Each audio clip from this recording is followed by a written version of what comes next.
नमस्कार बच्चों आज इस वीडियो में हम चौथी कक्षा हिंदी का जो 5वां पार्ट है आपका दोस्त की पोशाक, इस पार्ट के एनसीईआरटी के प्रश्नोत्तर करने वाले हैं। पार्ट आपको पहले पढ़ाया जा चुका है। उम्मीद है आप सभी ने जो पुरानी वीडियो है वो देख ली होगी। पार्ट आप सभी ने समझ लिया होगा, एंजॉय किया होगा। अब बात करते हैं पार्ट के आखिर में जो प्रश्न दिए गए हैं उनके उत्तर कैसे लिखेंगे आप। तो चलिए शुरू करते हैं। सबसे पहला प्रश्न है तुम्हारे सवाल। कहानी के बारे में कोई 5 प्रश्न बनाकर नीचे दी गई जगह में लिखो और कॉपी में उनके उत्तर लिखो। यहाँ पे आपको प्रश्न लिखने हैं और कॉपी में उनके आंसर्स लिखने हैं। जनरली बुक के लास्ट में क्वेश्चंस दिए होते हैं, यहाँ पे आपको कह रहा है कि क्वेश्चन आंसर्स दोनों आप ही लिखिए। तो चलिए 5 कोई भी प्रश्न आप बना सकते हैं, काफ़ी बड़ा पार्ट है। पहला प्रश्न हो सकता है आपका, नसीरुद्दीन किससे मिलकर बहुत खुश हुआ? किससे मिलकर बहुत खुश हुए थे? उत्तर होगा नसीरुद्दीन अपने पुराने मित्र जमाल साहब से मिलकर बहुत खुश हुआ। जमाल साहब ने घूमने जाने से मना क्यों कर दिया? दूसरा प्रश्न, जमाल साहब ने घूमने से मना कर दिया क्योंकि उनकी पोशाक मामूली सी थी। नसीरुद्दीन ने अपने पड़ोसी को जमाल साहब की पोशाक के बारे में क्या बताया? नसीरुद्दीन माफ़ करिएगा, गलत है, र नहीं आएगा। नसीरुद्दीन ने अपने पड़ोसी से कहा कि जमाल साहब ने मेरी अचकन पहन रखी है। सबसे पहले जो उनको मिले थे उन्होंने ऐसा कहा था। नसीरुद्दीन ने हुसैन साहब से क्या कहा? नसीरुद्दीन ने हुसैन साहब से कहा जमाल साहब मेरे पुराने मित्र हैं, उन्होंने जो अचकन पहनी है वह उनकी अपनी है। हुसैन साहब से ऐसा कहा था। 5वां प्रश्न आप लिख सकते हैं, जमाल साहब ने नसीरुद्दीन को क्या समझाया था?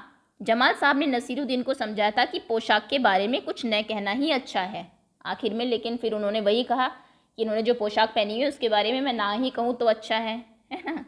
तो ये 5 प्रश्न, आप कोई अपनी तरफ से भी कोई प्रश्न बनाना चाहे तो वो भी बना सकते हैं कि जैसे नसीरुद्दीन जिस से मिलाने लेके गए थे दूसरे नंबर पर, उनका नाम क्या था? तो उनका नाम हुसैन साहब था। कुछ छोटे प्रश्न भी बना सकते हैं, वैसे ये छोटे ही है।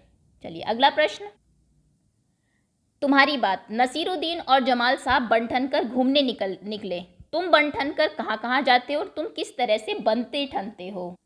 पहले कहाँ जाते हो का आंसर, मैं बन ठन कर किसी पार्टी में, शादी में, रिश्तेदारों के घर या बाज़ार घूमने जाता हूँ। अगर आपको कहीं घूमने जाना है या फिर रिलेटिव के घर जाना है, किसी की शादी में जाना है, किसी की बर्थडे पार्टी में जाना है तो आप बन ठन कर जाते हो। और कैसे बनते ठनते हैं आप? मैं स्नान करके नए कपड़े पहनता हूँ, बालों में कंघी करता हूँ, जूते पॉलिश करके ही पहनता हूँ। तो ऐसे आप बनते ठनते हैं। ओके, अगला प्रश्न तुम्हारी समझ से। तीसरे मकान से बाहर निकलकर जमाल साहब ने नसीरुद्दीन से क्या कहा होगा? सोचिए, जब तीसरे मकान के बाद वो बाहर निकलते हैं और वहाँ पर आप जानते हैं नसीरुद्दीन ने कहा कि अचकन के बारे में मैं कुछ ना ही कहूँ तो अच्छा है। कहानी वहीं पे ख़त्म हो गई। तो आपको क्या लगता है जब वो वहाँ से बाहर निकले होंगे तो जमाल साहब ने क्या कहा होगा उनसे? जमाल साहब डेफिनेटली गुस्सा हुए होंगे। जमाल साहब ने कहा होगा कि मैंने अचकन के बारे में कुछ ना कहने को कहा था, फिर तुमने उसका जिक्र ही क्यों किया, है ना? ऐसे कहा होगा गुस्से से, मैंने मना किया था ना तुम्हें कि कुछ मत कहना, फिर क्यों तुमने कहा? अगला प्रश्न है, जमाल साहब अपने मामूली से कपड़ों में घूमने क्यों नहीं जाना चाहते होंगे?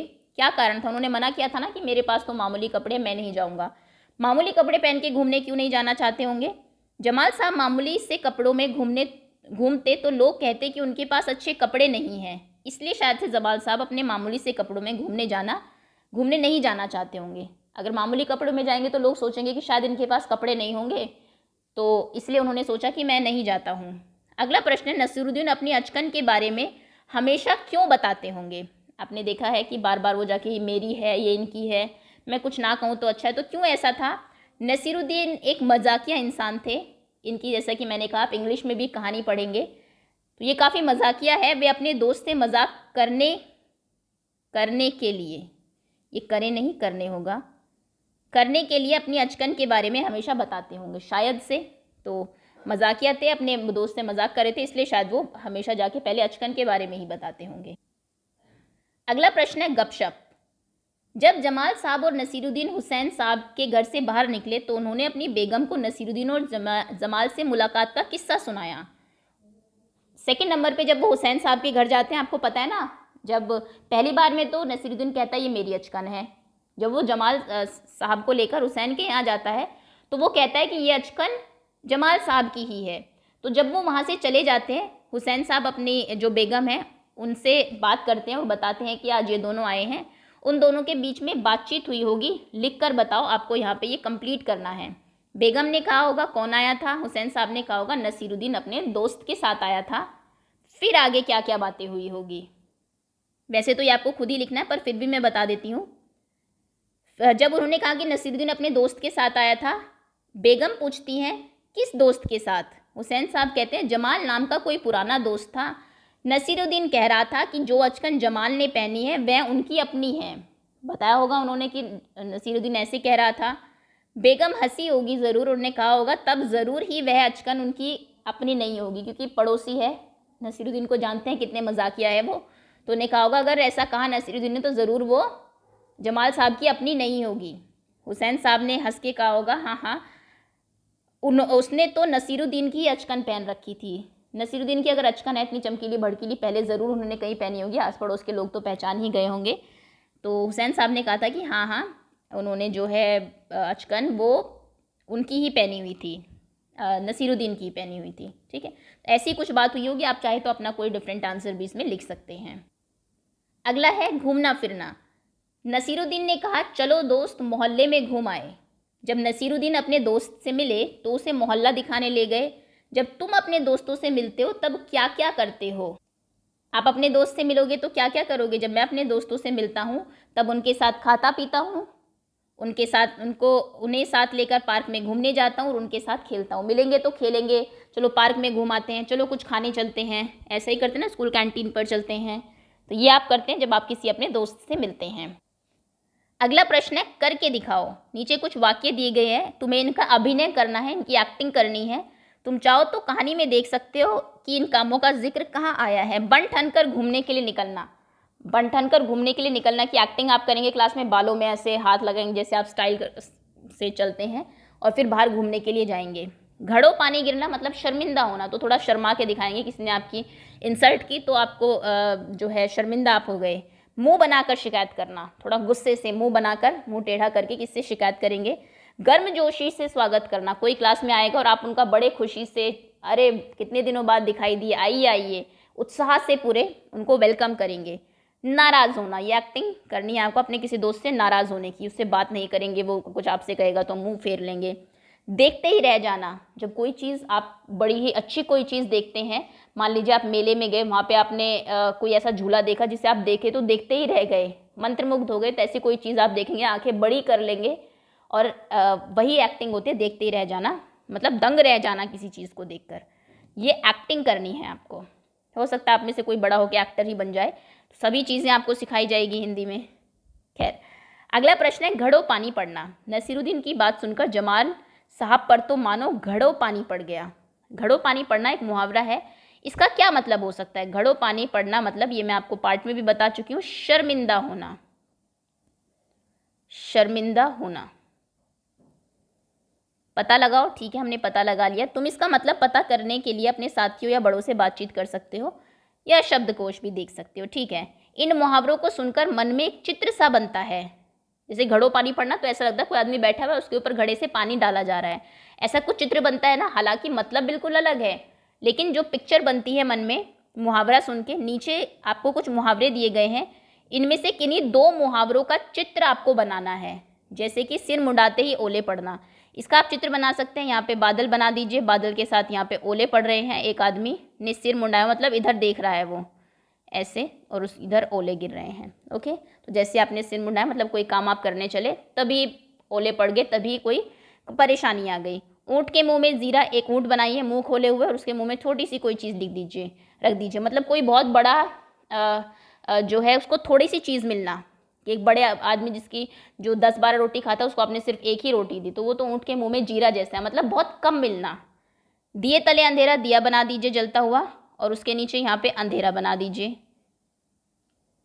ओके, मतलब दूसरों को तो रोशनी दे रहा है लेकिन अपने आप को नहीं देख रहा है कि वहाँ पर उसके बिल्कुल नीचे ही अंधेरा है। आगे ईद का चांद, ये दोनों बनाना आसान रहेगा। ईद का चांद आपने देखा होगा, एक तो साल में एक बार आता है, बहुत छोटा होता है, बहुत कम टाइम के लिए दिखाई देता है, लोग छत पे चढ़े रहते हैं ईद से पहले दिन कि चांद दिखे चांद दिखे। तो ईद का चांद आप यहाँ बना सकते हैं ऐसे, ये सबसे आसान है, बहुत छोटा सा चांद। ओके, तो ये दो, ईद का चांद होना मतलब होता है बहुत दिनों बाद दिखाई देना। पिक्चर तो आप बना ही लेंगे, मैं आपको अर्थ बता देती हूँ। सिर मुंडाते ही ओले पड़ना, काम शुरू होते ही कोई बाधा आना। ऊँट के मुंह में जीरा, बहुत कम मिलना। दिए तले अंधेरा मतलब कि खुद में ही कोई कमी होना, दूसरों को आप बता रहे हैं, रोशनी दे रहे हैं, लेकिन दूसरों को उपदेश देना लेकिन स्वयं उसका पालन ना करना, आप ऐसा समझ सकते हैं। ईद का चांद बहुत दिनों बाद दिखाई देना। अगला प्रश्न है, कौन है कैसा? नसीरुद्दीन एक भड़कीली अचकन निकाल कर लाए। भड़कीली शब्द बता रहा है कि अचकन कैसी थी। कहानी में ऐसे ही और शब्द छांटो जो किसी के बारे में बता रहे हो और उन्हें छांट कर नीचे दी गई जगह में लिखो। देखो कौन सबसे ज़्यादा ऐसे शब्द ढूंढ पाता है। जैसे पुराने दोस्त, दोस्त कैसा? पुराना। अचकन कैसी? भड़कीली। एक शब्द और आया है आपके इसमें, मामूली पोशाक। पोशाक कैसी? मामूली। खास दोस्त, खास दोस्त, दोस्त कैसा? बहुत खास है, बहुत इम्पॉर्टेंट है। अन्य पड़ोसी, कोई दूसरा पड़ोसी। ओके, भड़कीली अचकन हो गया। तो ये कुछ एक शब्द है, बाकी आपको ढूंढ लीजिएगा। 4 मैंने आपको बता दिए हैं। मामूली सी पोशाक, खास दोस्त, अन्य पड़ोसी, पुराना दोस्त, यह है अचकन। ठीक है, कई साल। अगला प्रश्न है, भड़कीली पुराना जैसा शब्द किसी के बारे में कुछ खास या विशेष बात बताते हैं, इसलिए इन्हें विशेषण कहते हैं। जो किसी की विशेषता बताता हो, कोई खास बात बताता हो, उसे हम लोग विशेषण कहते हैं। ये आपका एक नया टॉपिक है ग्रामर का। अगला प्रश्न है, पड़ोस के घर में जाकर नसीरुद्दीन पड़ोसी से मिले। तुम अपने पड़ोसी बच्चों के साथ बहुत से खेल खेलते हो, पर क्या तुम उनके परिवार के बारे में जानते हो? या आपको जानकारी इकट्ठा करनी है उनके बारे में, जैसे घर में कितने लोग हैं, उनके क्या नाम है, क्या आयु है, वे क्या काम करते हैं, तो ये आप खुद करेंगे। अगला है शब्दों का हेरफेर। झूठा, झूठा। झूठा मतलब जो झूठ बोलता हो, झूठे हो तुम, झूठ बोल रहे हो। झूठा मतलब जब आप कोई चीज़ आपने खाई और वो झूठी हो गई। ठीक, इन दोनों शब्दों को बोलकर देखो, आवाज़ें मिलती जुलती है, ज़रा से अंतर से भी शब्द का अर्थ बदल जाता है। नीचे कुछ शब्द दिए गए हैं, इनका अर्थ आपको लिखना है। इनके अर्थ अलग अलग है, आपको इनको वाक्य में प्रयोग करना है, अर्थ नहीं लिखने। घड़ा, गढ़ा। घड़ा जो कुम्हार बनाता है, मिट्टी का बर्तन, तो आप वाक्य लिख सकते हैं, कुम्हार घड़ा बनाता है। सुनार ने हार गढ़ा। घूम, पार्क, बूढ़े पार्क में घूम रहे हैं। झूम, बच्चे पार्क में डांस करके झूम रहे हैं। राज, राज करना, किसी पर रूल करना। भारत में अंग्रेज़ों का राज रहा है। राज मतलब सीक्रेट, घर के राज कहीं नहीं बताने चाहिए। फन, कोई काम, जोकर अपने फन में माहिर होता है। फन, जो सांप का फन होता है, हमले से पहले सांप अपना फन उठाता है।